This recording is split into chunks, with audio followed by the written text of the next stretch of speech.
My daughter pretended not to know me at her wedding, until the bill for $500,000 came due.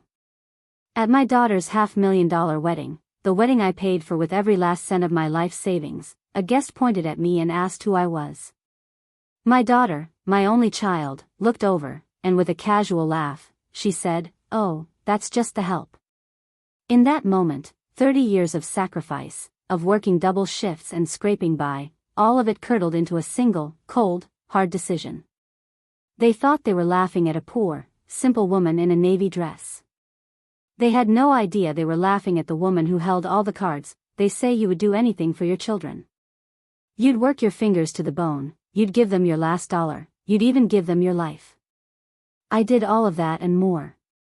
But what happens when the child you gave everything to decides that everything, and you, are no longer good enough? This isn't just a story about a wedding. It's a story about the devastating price of forgetting where you come from. If you've ever felt taken for granted or erased by the very person you created, then stick with me. And if this story speaks to you, consider liking and subscribing. It's a small way of saying you see the people who are so often made to feel invisible. Now, let me tell you how my daughter's fairy tale wedding became the day I finally set myself free. Part 1: The Blank Check of a Mother's Love. For 28 years, my world had a single, blazing center, Olivia. After her father, Tom, passed away from a heart attack that came out of nowhere like a summer storm, Olivia was just 5 years old. I remember holding her tiny hand at the funeral, her face a mask of confusion, and making a silent vow to his memory and to her future. I promised that she would never want for anything. I promised she would have a life bigger and brighter than my own. My life was the Sunburst Diner, a place that always smelled of stale coffee, sizzling bacon, and bleach. My uniform was a pale yellow dress that was always a little too tight in the shoulders. My hands were perpetually chapped from the dishwater, my feet ached with a deep, permanent throb from standing for 12 hours at a time, and my smile was my most essential tool. I worked double shifts, breakfast rushes that blurred into lunch crowds, and late-night cleanups that left me bone-tired. Every crumpled dollar bill, every clinking quarter I collected in tips, went into one of two places: Olivia's immediate needs, or the savings account I'd labeled Olivia's future. That account was my secret joy. It was my testament of love. While other people bought new cars or went on vacations, I found my happiness in the slowly growing number on that bank statement. It represented ballet lessons, a brand new bike for her 10th birthday, a safe used car when she turned 16, and finally, a full ride to the state university, which she graduated from with honors. Watching her walk across that stage, her face bright with promise, I felt a pride so fierce it was a physical pain in my chest. Every single sacrifice had been worth it.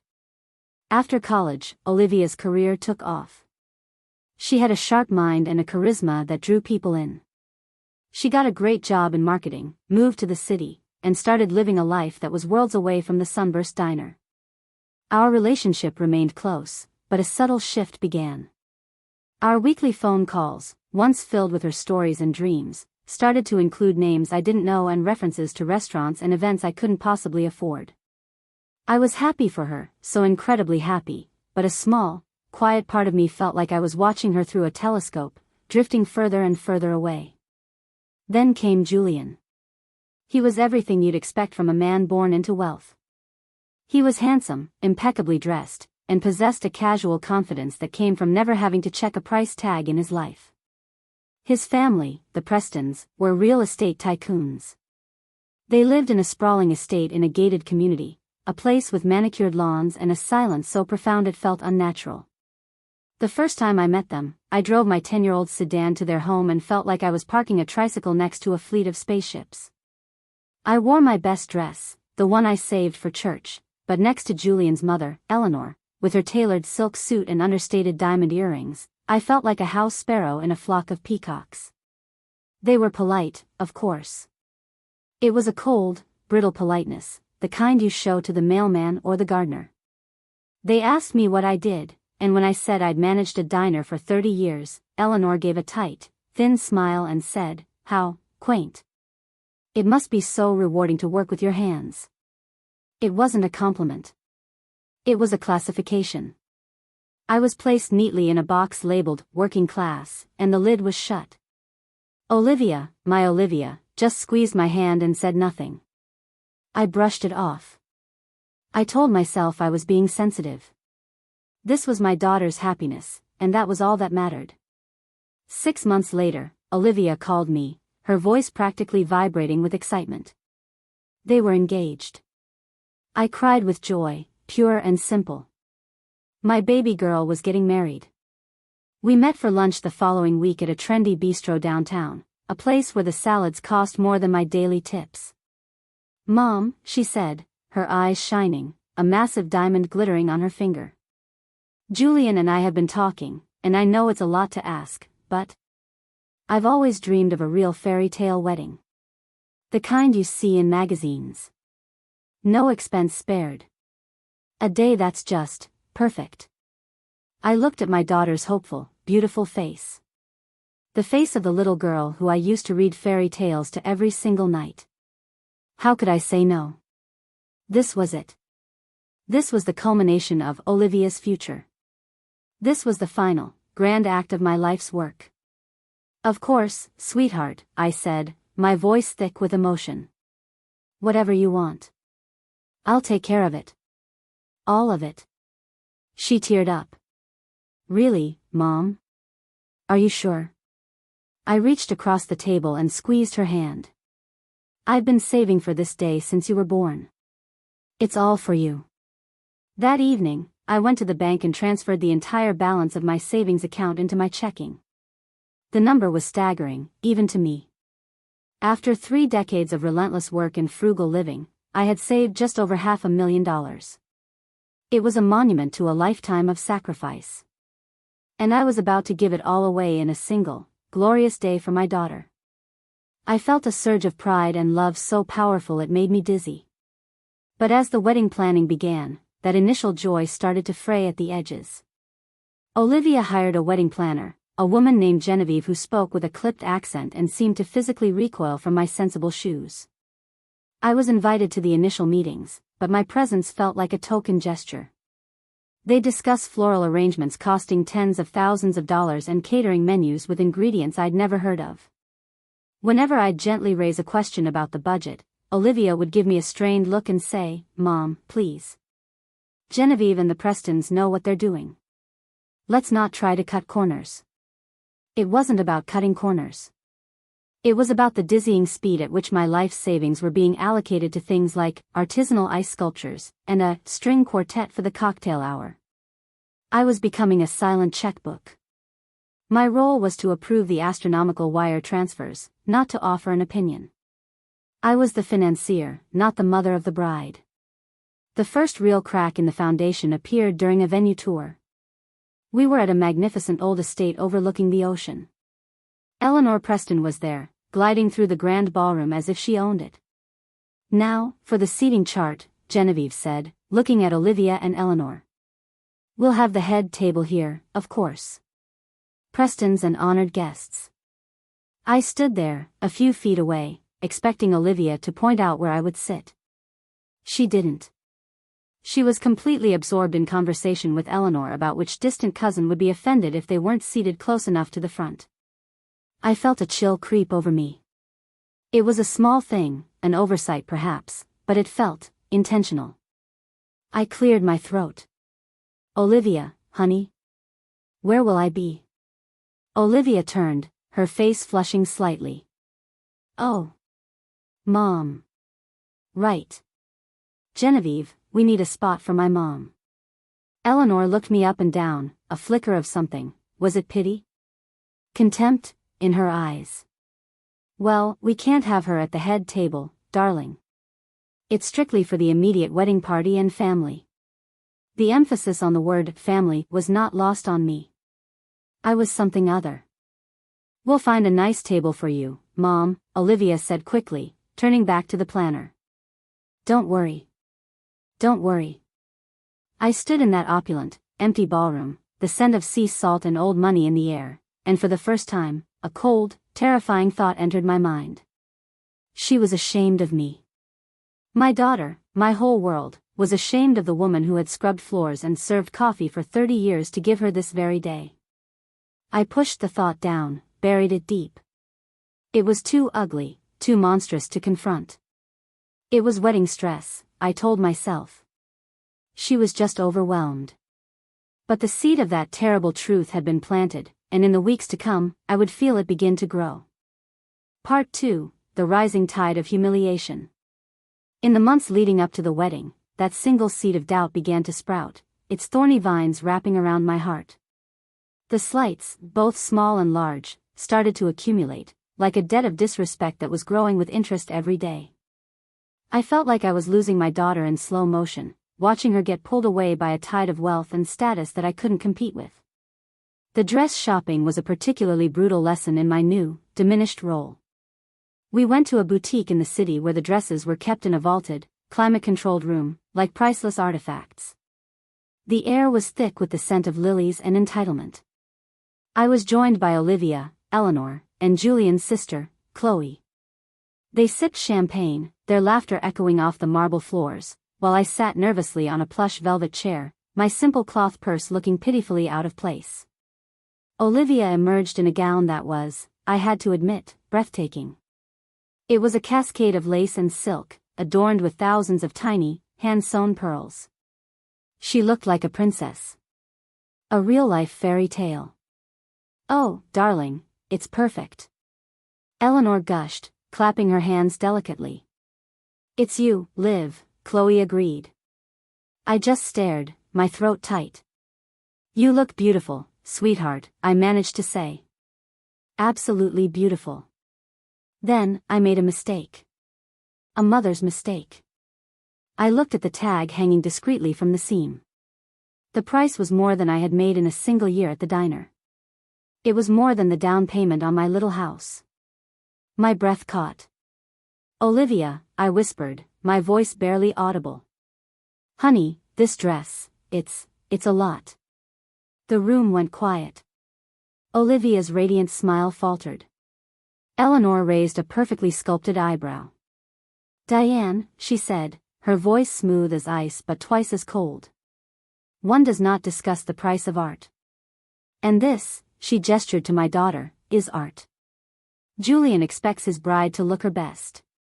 Surely you wouldn't want to deny her that over something as vulgar as money?"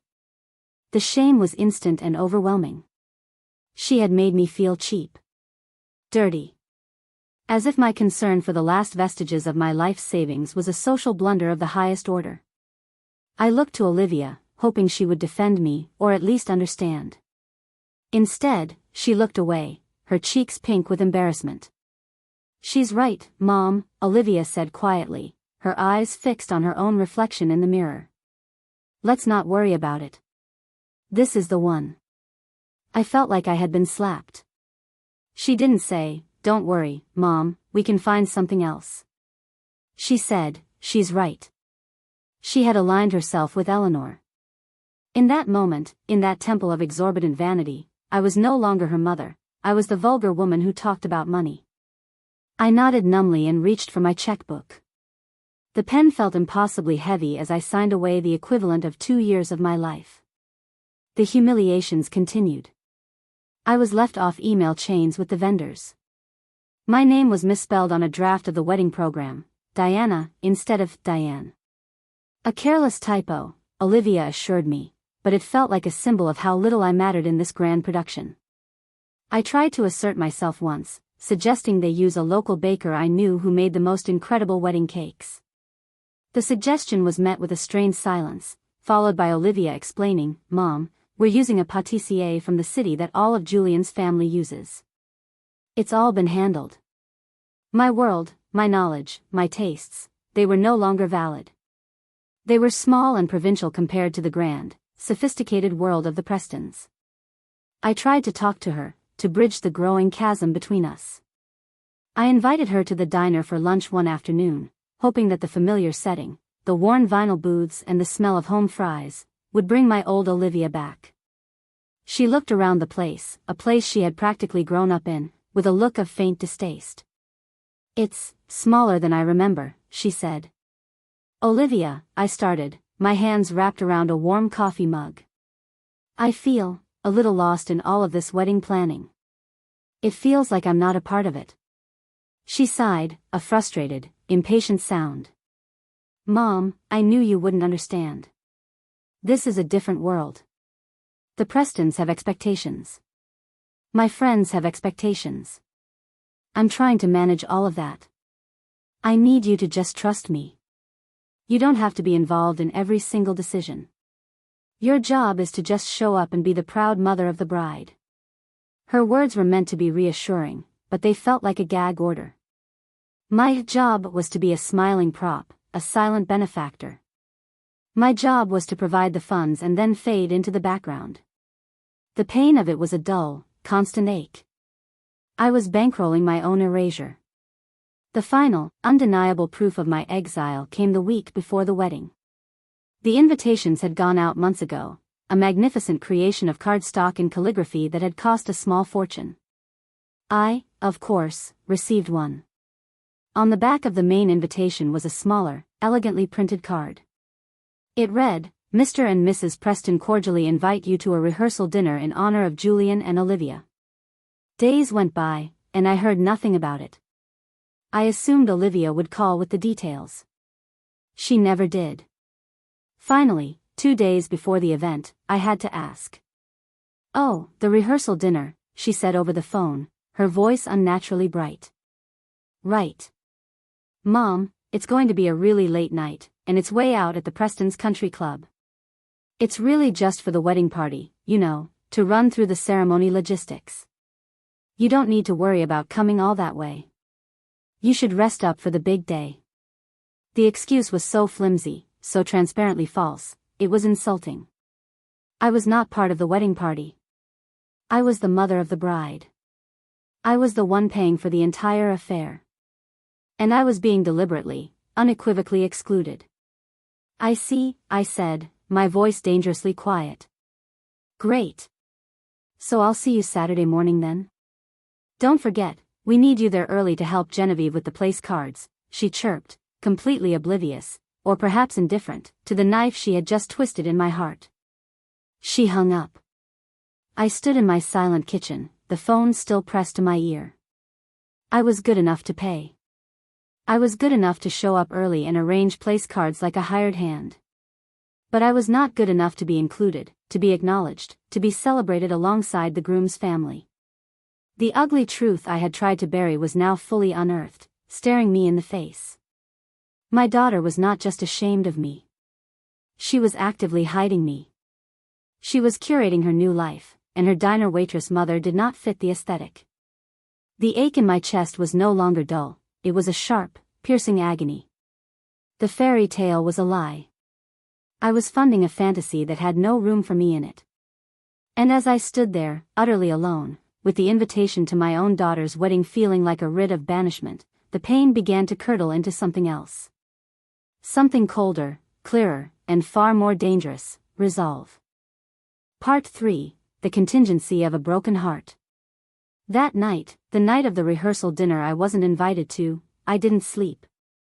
I sat in the worn armchair in my living room, the one I'd bought secondhand when Olivia was a toddler, and I let the full weight of the truth settle over me.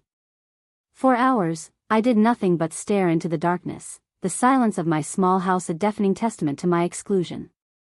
The tears I had been holding back for months finally came, hot and bitter.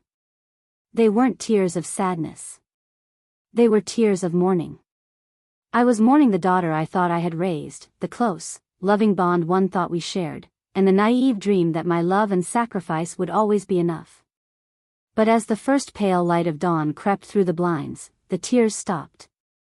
The emotional storm passed, leaving behind a strange and unnerving calm. The pain was still there, a cold, heavy stone in the pit of my stomach, but it was no longer a paralyzing force. It was a clarifying one.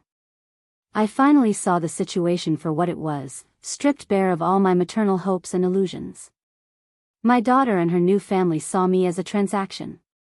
I was a walking, talking ATM, a means to an end. They wanted the fairy tale, but they didn't want the humble origins of the storyteller. They wanted my money, but not my presence. The moment I had signed that first check, I had sealed my fate. I had become a service provider, not a parent. And in that cold, gray dawn, I made a decision. It wasn't a decision born of anger or a thirst for revenge. It was a decision born of a sudden, fierce, and desperate need for self-preservation. I would not allow them to erase me. I would not be the silent, smiling ghost at my own daughter's wedding.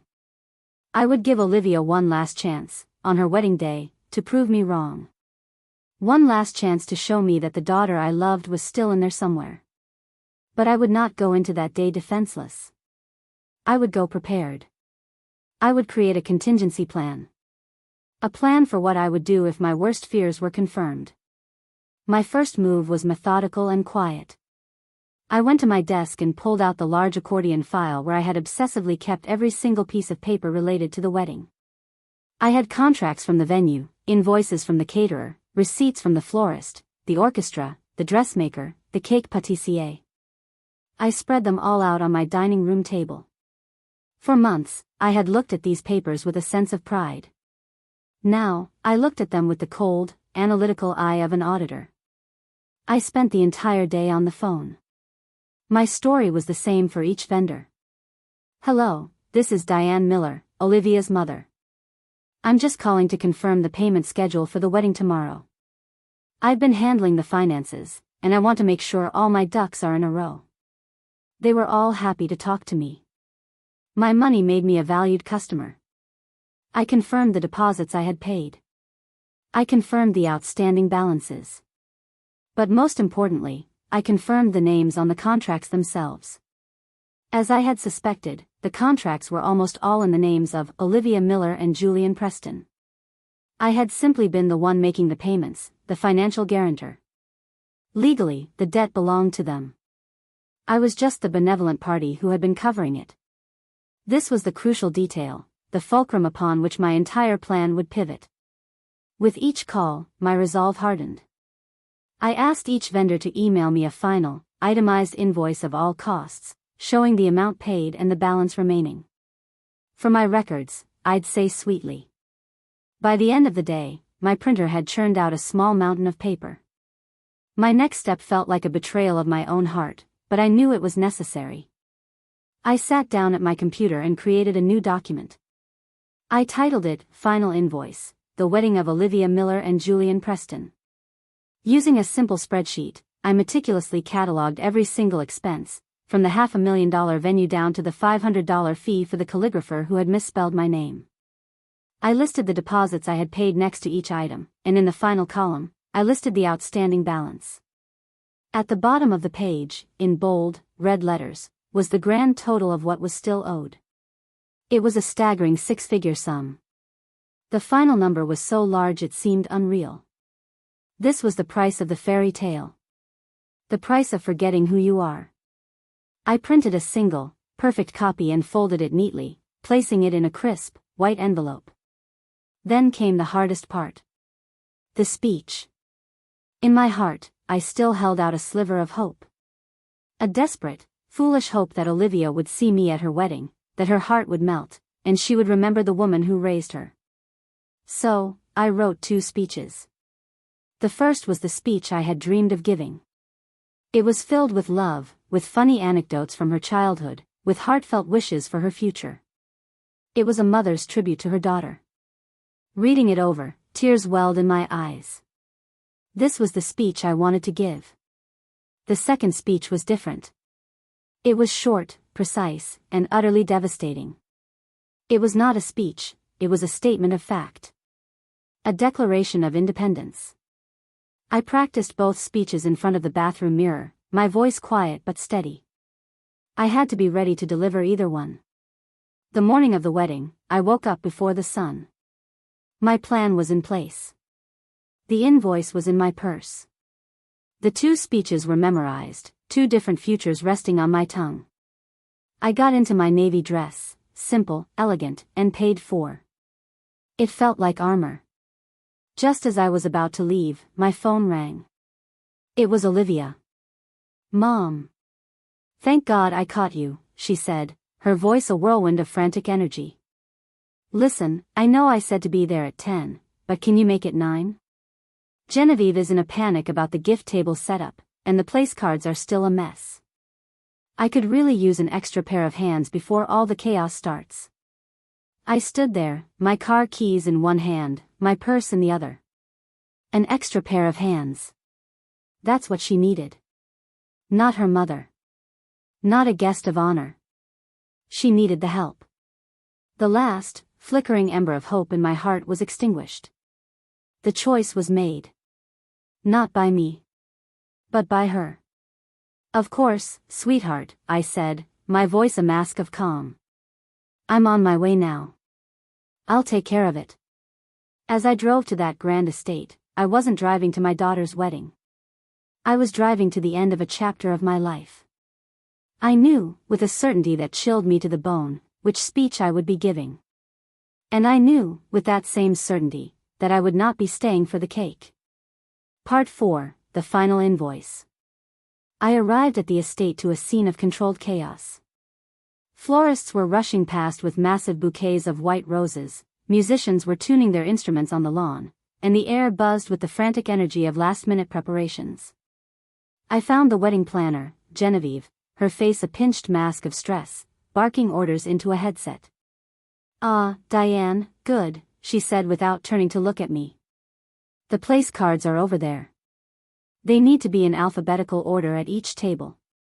Get it done." I didn't say a word. I walked over to the table laden with stacks of beautiful, calligraphed cards and began my work. For the next hour, I was just another member of the event staff. I arranged cards, I helped a caterer carry in a tray of glasses, I straightened chairs. And I watched. I watched the Prestons arrive, a flock of perfectly coiffed, elegantly dressed people who moved through the room with an air of ownership. They laughed their loud, expensive laughs and greeted each other with air kisses, completely ignoring the woman in the simple navy dress who was ensuring their seating arrangements were perfect. Then, Olivia made her entrance. She was in her wedding gown, a vision of lace and pearls, her face glowing. She was breathtakingly beautiful. And for a fleeting moment, my heart ached with a mother's love so pure and powerful it almost brought me to my knees. This was my baby girl. My life's work. But then she saw me. She was walking with Eleanor and a few of her bridesmaids. Her eyes met mine for a fraction of a second. There was no smile of recognition. No, thank you, Mom. Just a flicker of something, annoyance? Embarrassment, before she turned her attention back to her new, important family. The final, public execution of my role as her mother happened just before the ceremony was set to begin. I was making one last pass of the ballroom, ensuring every chair was perfectly aligned. A group of Julian's relatives, people I had never met, were standing near the entrance, sipping champagne. One of the men, a portly gentleman with a booming voice, gestured in my direction with his glass. "Quite the operation they have here," he said to the group. "Who's that woman arranging the chairs? Part of Genevieve's staff?" The world seemed to slow down. The buzz of the room faded to a dull roar in my ears. This was it. The moment of truth. I waited for my daughter, who was standing nearby, to turn and say, "Oh, that's my mother, Diane. Mom, come meet Julian's uncle." But she didn't. Instead, a light, tinkling laugh escaped her lips. She turned to the group with a dismissive wave of her hand. "Oh, that's just the help," she said, her voice carrying across the suddenly quiet space. Laughter followed. Polite, condescending chuckles from the Prestons and their friends. They were laughing at me. The help. The woman who had paid for the very champagne they were holding, the very gown my daughter was wearing, the very roof over their heads. My chest tightened so violently I thought my ribs would crack. I couldn't breathe. The air was thick with my own humiliation. But on my face, I kept a placid, neutral expression. I let them finish their jokes. I let them laugh at my clothes, at my presumed station in life. And then, I turned and walked away, not to cry in a bathroom, but to take my seat in the back row for the ceremony. I was no longer the mother of the bride. I was a spectator at a $500,000 theatrical production that I had foolishly agreed to fund. I watched the ceremony with a profound sense of detachment. I saw my daughter pledge her life to a man whose family thought I was a servant, and I felt nothing but a deep, hollow grief. When the crowd erupted in applause, I barely clapped. At the reception, I played my part. I sat at the table I had been assigned, a table in the back, near the kitchen doors, with a few distant cousins of the Prestons.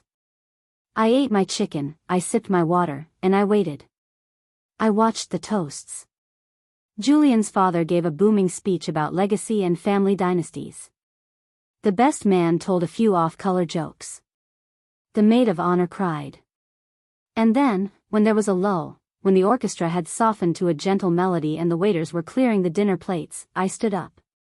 I walked calmly and deliberately to the head table, where a microphone stood waiting on its stand. I picked it up. "I'd like to say a few words, if I may," I began, my voice amplified through the grand ballroom. It was steady. Clear. A nervous silence fell over the room. All eyes were on me. I saw Olivia's face freeze, a look of sheer panic in her eyes. I smiled, a calm, serene smile that did not reach my eyes. "I'm Diane.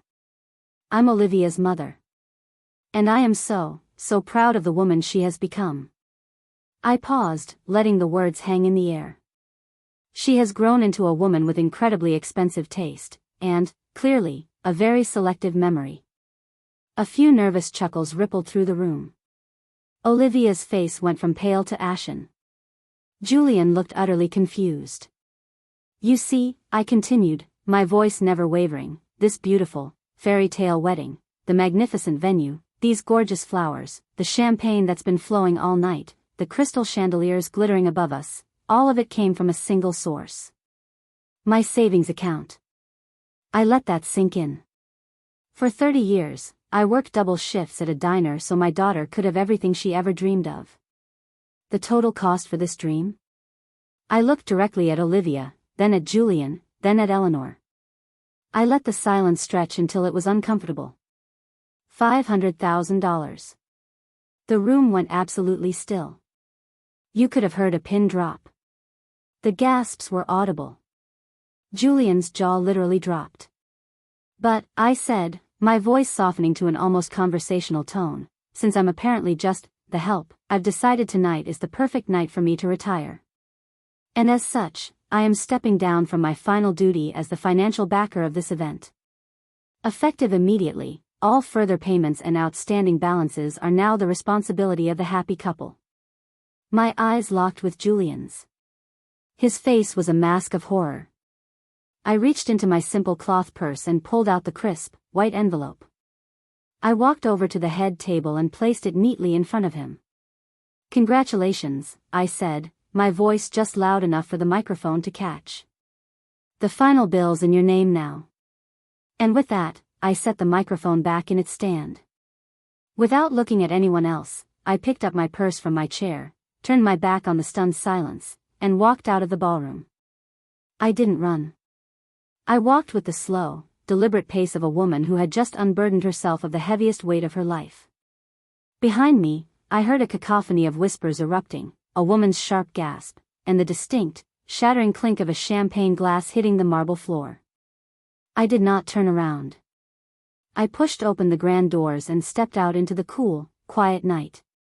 Under the vast, starry sky, far from the glittering chandeliers and the wreckage of my daughter's perfect day, I took my first deep breath. I was $500,000 lighter. I was, for the first time in my adult life, completely broke.